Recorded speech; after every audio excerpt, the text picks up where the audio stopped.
What I've got for you today is a very special Best of 5 series in StarCraft 2. I'm both excited for this one, but also a little bit sad. Who do I introduce first? I've got a feeling, by the way, that these games are not gonna be that amazing, but you'll understand why I decided to cast this series in just a moment. I guess I'll start with the sad news. So spawning right here in the top left-hand corner, playing with the blue Protoss probes, we have one of the very best South Korean pro gamers, and his name is Zaun. Now, this particular Best of 5 series is the final series that Zaun is playing before he is starting up his mandatory military service. In case you're unfamiliar, as a South Korean citizen, at some point you have to serve in the military, and depending on what branch you serve under, I guess it can take up to like 20 months or so. Either way, most of the time whenever a pro gamer announces their mandatory military service, usually effectively they also announce their retirement from the game. Some players have returned, like for example Hero. I'm not entirely sure what Zaun's plan is. It's honestly hard to say where StarCraft is going to be anyways in like 2 years, but there's no denying that Zaun is one of the very best players in the world, and sadly we're not going to see his games for at least some time. That being said, he's very good right now, and I can imagine that his opponent is not. Playing here with the Red Terran SCVs. The reason why I'm super excited, because this Terran player just completed his mandatory military service on the 14th of January. From South Korea, we're looking at one of the Terran Legends main command center, and his name is TY. Now, in case you're unfamiliar, Zaun decides to go for a cheeky little opener here. This is a very modern cheese. TY has decided to go for a Marine opener without an SCV scout. He also goes Reactor on the back of this. If the execution is good, Zaun is not going to be able to really lose this. So he decided to go for one Zealot. Cybercore is finishing up right now. We're going to be able to go for 2 units at the same time. A modern cheese. Yeah, I'm not exactly sure how familiar TY is with the game currently. I can imagine that when you first get back home, you're gonna need a little bit of time to recuperate and, you know, to get comfortable once again. I have no idea how much he's been playing. I believe he was gonna play some StarCraft Brood War as well, so maybe that's where he's been spending his time. Either way, he doesn't know that this is coming, and even though I want to fanboy over TY for just a little bit, I've got a feeling we're gonna have to wait until game number 2, because he is super dead. Unless TY somehow magically micros his way out of this, but I don't see how you're ever gonna pull that off. Yeah, Zaun is a little bit too good for that. There's no way he's gonna give an advantage, or he's gonna give up an advantage this big. Maybe if he attacked late or something and the command center was gonna finish up, but I mean, that's the entire purpose of this build. This is game over. Yeah, we'll have to wait with the fanboying until game number 2.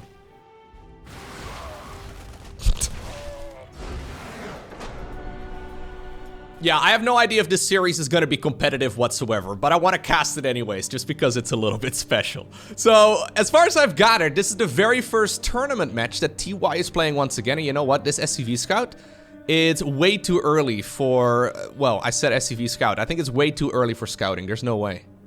I think he's going to try and cheese his opponent back.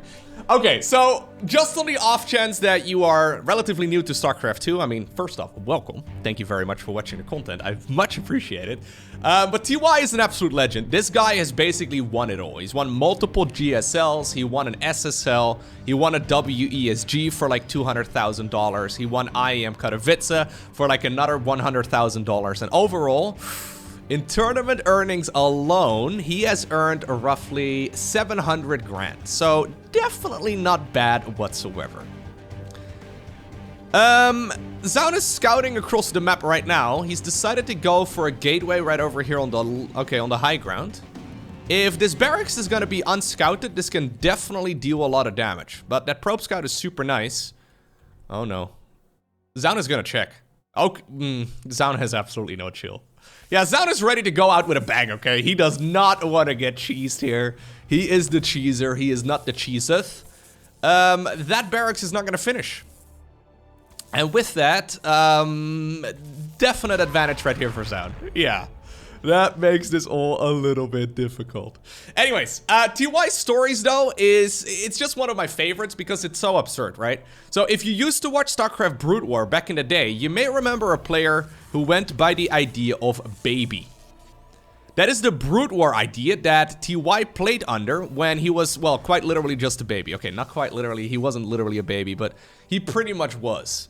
So when TY was either 11 or 12 years old, I can't quite find the exact details, but he was either 11 or 12 years old, he joined a pro gaming team called We Made Fox. That was back in 2006. He's born in 1994. This guy, quite literally in elementary school, I were to imagine, although I have no idea how the schooling system over in Korea works.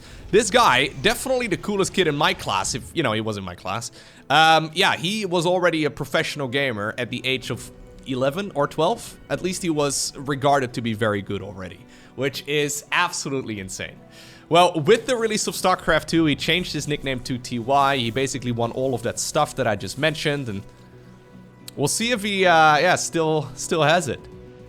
This is a definite disadvantage, though. Zaun is gonna go for a Stargate opener this time around, maybe feeling ever so slightly guilty. No, he doesn't feel guilty whatsoever. Of course he doesn't. This guy is here to win. He decides to go for a Stargate inside of the main base, and, well, I'm assuming he's re-rallying it towards the main base a couple of times already. I'm assuming we're gonna go for a standard opener, but maybe he decides to go for something a little bit cheeky here. We'll have to see what sort of unit he wants to produce out of the Stargate. Okay, now he rallies it towards the other side of the map. Fair enough. Oracle? Boom. Boom. Zaun?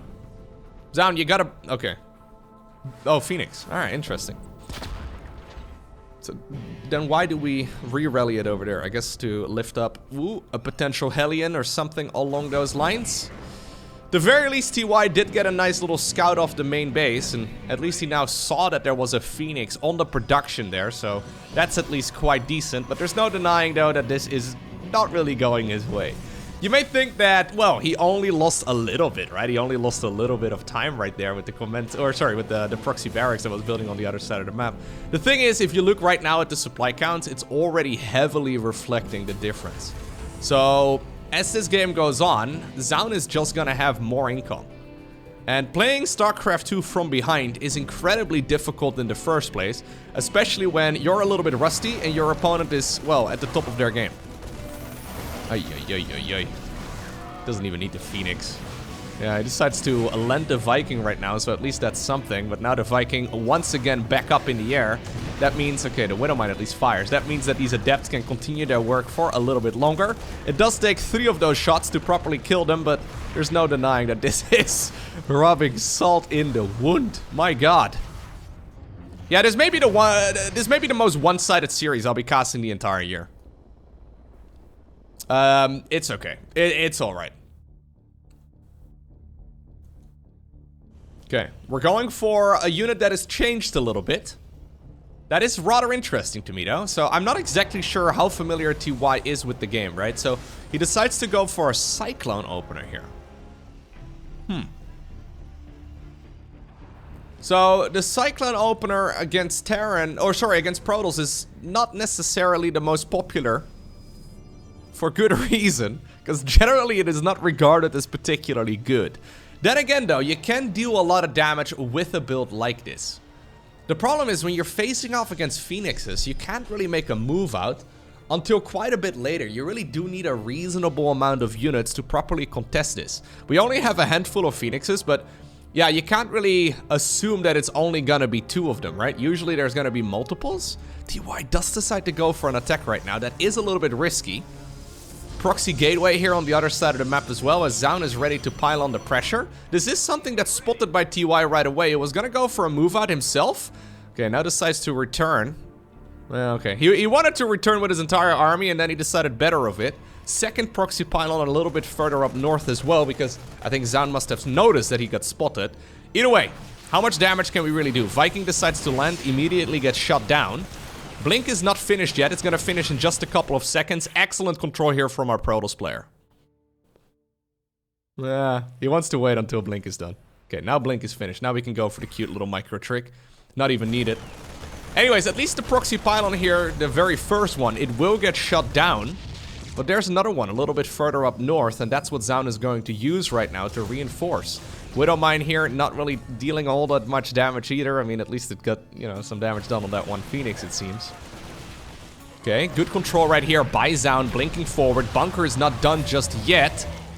There's a siege tank, but I mean, as long as he's got blink, yeah, he's gonna be able to just snipe that down as well. Robo Bay on the back of this, so Zaun is definitely not going completely all in. I mean, he already has that third Nexus done as well. He's just gonna start piling on the pressure. And if you're a Terran player, he's gonna start piling on the salt. Yeah, pretty much once again, a perfect game right here from Zaun. The star sense is tingling right there when he realized, hey, there could be a barracks building in my own natural. He probably wanted to build a Nexus there, and he was like, you know what, I'll send it a little early, give myself a little bit of additional time to check, but yeah, at this point, it's just going from bad to worse. Charge! It's gonna finish up in a little bit, together with a ground upgrade. If he needs it, a Colossus is gonna come on the back of this as well. TY can obviously try and stabilize from here, right? But like, best case scenario, you die in 5 minutes from now rather than right now, right? That seems to be the best case scenario right now. There should not really be a situation where a player of Zaun's caliber is gonna give away a lead as big as this. Oh, the Raven goes down as well. Okay, there's not a lot of HP remaining anymore, but there's a Colossus coming up. We do need the ranged upgrade for the Colossus, so maybe that's the only real mistake here if he forgets about that, but honestly, I don't think he really needs it. There's a fourth Nexus building before the Terran even gets a third. I mean, he starts one up right now, but this is obviously an absolute disaster. Okay. At least there was an attempt. At least there was an attempt from TY to go for a cheeky little game. Are we gonna play with our food zone? This is the type of match, though, that I'm sure they asked Zaun to play, right? And he's like, oh, is this really what I want to do? I mean, of course I'm favored against TY, because, well, I'm really good at the game. But also, I have got everything to lose here, right? Like, if this is your final best-of-5 series, and you're going up against someone who must be incredibly rusty, yeah, you really don't want to mess it up. I mean, TY has everything to gain, and Zaun has everything to lose here, so I can't really blame him here for taking a little bit of time to prepare a follow-up army, but I just... Well, TY still has a decent fourth, I suppose. Okay, if TY wins this, I'm gonna be very surprised. I mean, the supply-wise, macro-wise, he's actually doing pretty dang well. Okay, here comes the follow-up attack. The ranged attack, by the way, or the ranged improvement, rather, for the Colossus, it is coming up. So... Is TY gonna be able to hold on against this? He's got 3 siege tanks and 3 marauders, and other than that, it's just marines. Now, if you take the marines out of this equation, yeah, the rest of the army is really not that strong. And the Colossi themselves, oh my god. The Colossi themselves are gonna have an absolute field day. Massive Zealot warp in. Oh no, he gets here at the worst possible timing as well for TY. As the siege tanks were just on siege, TY was ready to go and venture out into the map once again.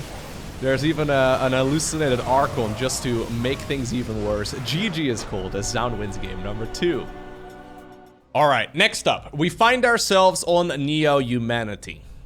This is the strangest map in the current map pool. So maybe TY can come up with something. I mean, honestly, if he was just playing a standard game, if he didn't go for that proxy barracks in the previous one, he would have been A-okay there. Like, you'll just end up with a much bigger army by the time that those, well, first the Stalker attack wave, and then the Colossus-based attack wave later on as well. When that attack hits, you'll just have more stuff. So I think it would have been just fine. Just an unfortunate beginning in that particular game. So let's see what we can do on Neoumanity. I would like to see both players... Yeah, just open up with a normal strat, right? Something a little bit more conventional, so we can really see where TY is currently at. Okay, so. Barracks inside of the main base, gateway on top of the high ground as well, right above the Supernova Men's Club. There's advertisements for that everywhere on Neoumanity. There's another little sign over there, there's a little dancing night elf. Dude, it's really popular. They've got banners everywhere. It's amazing. There's actually another one mirrored on the other side of the map. You can't see the image, but it is there. So, you know, the third base, a very popular location on Neoumanity. Either way, command center on the back of this. Reaper inside of the main base. This is gonna be a little bit annoying, of course. That probe wants to deny this for as long as possible. Eventually, a command center should start up. There it is, and you can obviously lift that off and place it in the perfect location a little bit later. Nexus coming up as well on the low ground here. We should see a Reaper coming across the map very soon. That Reaper is going to be a little bit obnoxious, but the Cyber Core is finishing up right now, so we should go for an Adept, and there we go. The Adept is going to, make that base defense a little bit easier. There's still an SCV looking around. Counting pylons, right? Because that's been an issue already. Counting pylons is one of the jobs of that early game SCV scout, so... Ooh, okay. It's nice to know whether or not you are just about to lose the game to a proxy once again. Maybe TY just scouting out this map, right? There's a chance. I have no idea. There is a chance. Well, that he just was spotted. But yeah, no, he definitely was spotted. Zound playing a really good game here. He saw the SCV scout with a probe that was hiding on the watchtower. Nicely done. Anyways, there's a chance that TY hasn't really played this map yet. Maybe he has. I don't know. A lot of the Koreans, sadly, don't really use that much social media, or at least not the social media that, you know, we're all familiar with. Maybe over in Korea something else is popular, but yeah, not a lot of them actively use Twitter or like an Instagram or something along those lines.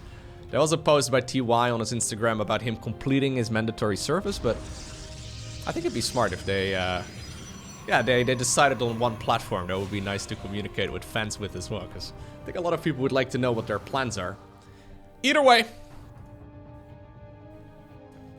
everything is relatively normal. We're once again gonna go for a Phoenix opener here. So this is now a Phoenix opener, much like the same game. But yeah, this time around it's a lot more...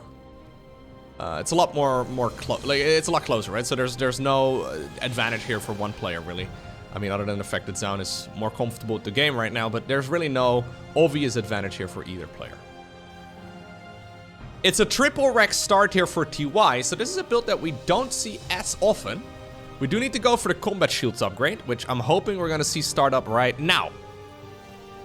So Stimpack is a little bit of a longer upgrade, so if you start up the combat, you do really need the combat shields though.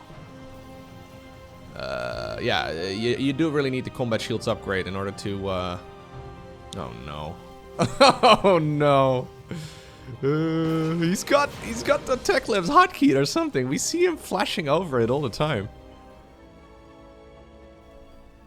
Yeah, no. If we don't go... If we're late on the combat shields, this attack wave is just not gonna be as powerful, right? The idea is that you hit it right when those two upgrades finish up right around the same time. Now Stimpack is gonna finish up, but the Marines are gonna lack about 10 HP that they would normally have. He can also sit back if he wants to, but I think when you're a little rusty in StarCraft 2, at least in my own experience... Maybe a misplaced Nexus? Oh no, I think he just noticed that there's a 2-base push coming in. He decided to respect this a lot. Fair enough. Anyways, when you're going, like when you're a little bit rusty, I think going for timing attack-based styles is a really great option. So, as Stimpack is finishing in a couple of seconds from now, combat shields should also be done.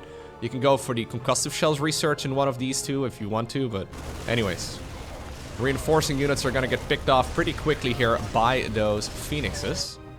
The Marines and the Marauders just sort of marching around hoping to find a third Nexus, but there's no third Nexus taken yet, as Zound is a little bit too good for that.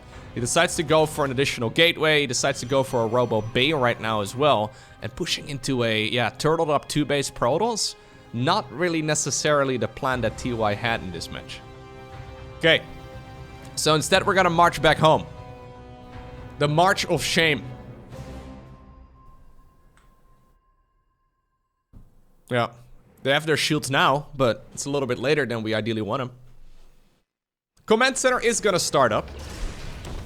I'm assuming we'll probably see a Nexus here momentarily as well. How many gateways does TY have at this? Or sorry, Zound, how many gateways does he have? He's adding on a couple more. So that will bring him up to 5. Colossus is just about to spawn though. Ranged upgrade just started up here too. Okay, a couple of the Marines trying to get some magic done on those Phoenixes, but the Phoenixes have moved away in the right direction. Marine here on the other side of the map at least scouts that there was likely a third Nexus on the back of this. But we have Phoenix Colossus against someone who's going a Marine-based army. In theory, this can work out really well for TY, but he missed his timing window, and that's gonna make everything a little bit more complex. Only just now is when medevacs really start joining the battlefield as well, so that Stimpak to try and chase a couple of those Phoenixes down, it actually ends up hurting you quite a bit. Yeah, you gotta be very careful. Now that the Stimpak can be healed back up though, it's not as dangerous anymore here for TY, who's still marching around. Probably hoping he can catch a few of those Phoenixes, but again, the reaction speed right there from Zaun is very stellar.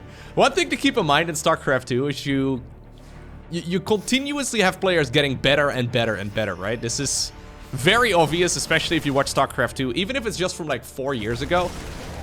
In StarCraft terms, oh my god, that's really not that long of a time. Ugh.